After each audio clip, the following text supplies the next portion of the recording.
Der har åbnet sig en mulighed for, at Deloitte kan sikre en international dansk virksomhed som ny klient. Det er Anders Dons og Lars Siggaard, der skal sørge for, at det sker. Første skridt på vejen er en analyse af klientens behov. Her får de hjælp af en intern specialist. Jeg sad og tænkte på, at hvis man skal overbevise, hvor de skal vælge Deloitte, så må det jo være noget med, at vi kan adressere de strategiske udfordringer, de har bedst muligt i forhold til konkurrenterne. Nu står der på deres hjemmeside, at de gerne vil være lige så stærke i USA som i Fjernøsten. Det står der jo ret tydeligt. Men det er en god idé at virkelig tænke over, hvad er det præcis, de spørger om. Altså, vi sætter os ned også igen det der med at ligesom sikre, for vi svarer på alt det, de beder om til tilbud, så vi ikke laver en fodfejl. Fordi at lave en fodfejl over for dem, det er det samme som at sige, at vi heller ikke kan finde ud af at styre deres samlede forretning.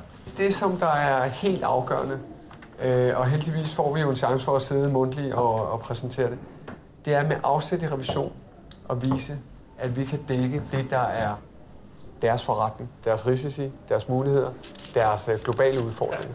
Og det skal vi kunne vise, at det har vi en global organisation, der kan håndtere, hovedsageligt i Danmark, Kina, USA, Spanien, Tyskland. Ja. Skal du læse jer? Nej. Skal vi ikke sige, det er... Nå, men det er det for nu.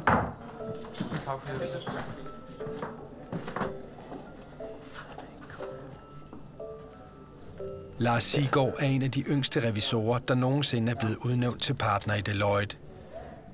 Nu skal han bevise, at han kan levere. Se, det der, det skal cuttes ned. Vi skal skaffe plads til det der, for det koster også en side. Og lige nu har vi for mange sider. Hvor mange? En? Nej, flere. Flere? Ja. En af de afgørende beslutninger, der skal træffes, er, hvem der skal repræsentere Deloitte over for klienten. Jeg tror, vi skal lige drøfte den igen, bare for at vi får ro i maven. Hvordan ville det virke, hvis PwC sidder derinde, eller KPMG eller Ernst & Young, og nu sidder der 4 mand, og der sidder en, der repræsenterer deres global footprint? Ja. Og nu kommer vi, og vi sidder 4 danskere.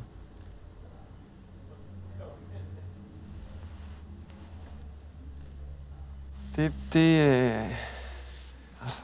For Peter til at spørge, hvem de andre kommer med. Nej, men vi spurgte dem, om det er... Og de sagde, at det er fuldstændig op til jer.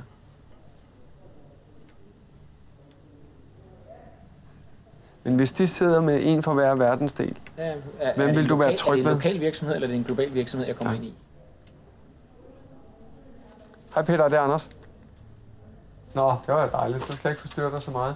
Jeg står lige og kaster en bold op i luften, som vi egentlig havde lukket, men jeg prøvede bare at lave et billede for mig selv af, at en af de andre 3 competitors, de nu kommer ind i det her møde, og så sidder de med et hold, hvor de sidder med en fra Amerika, en fra Kina, og en fra Europa og en dansker.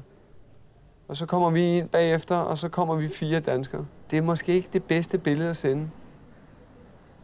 Jeg tror, det næste her, der er vigtigt, det er at få nogen, som kommer til at have deres daglige gang, som de skal føle sig komfortable.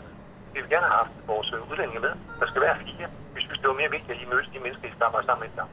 Godt, vi holder fast. Du har overtalt ham, Peter, det er godt. kan du have det godt og god lasagne? Hej da. Det er godt. Hej. Men jeg kan sgu ikke helt slippe tanken. Men altså, sådan er det. Godt. Jamen så ved vi alle sammen, hvad vej vi skal løbe. Hver sin retning. Ja, så lad os håbe, at vi når hele vejen rundt om kloden, så vi lander samme sted. Som John Cleese sagde, 1000 meter løb for folk uden retningssans.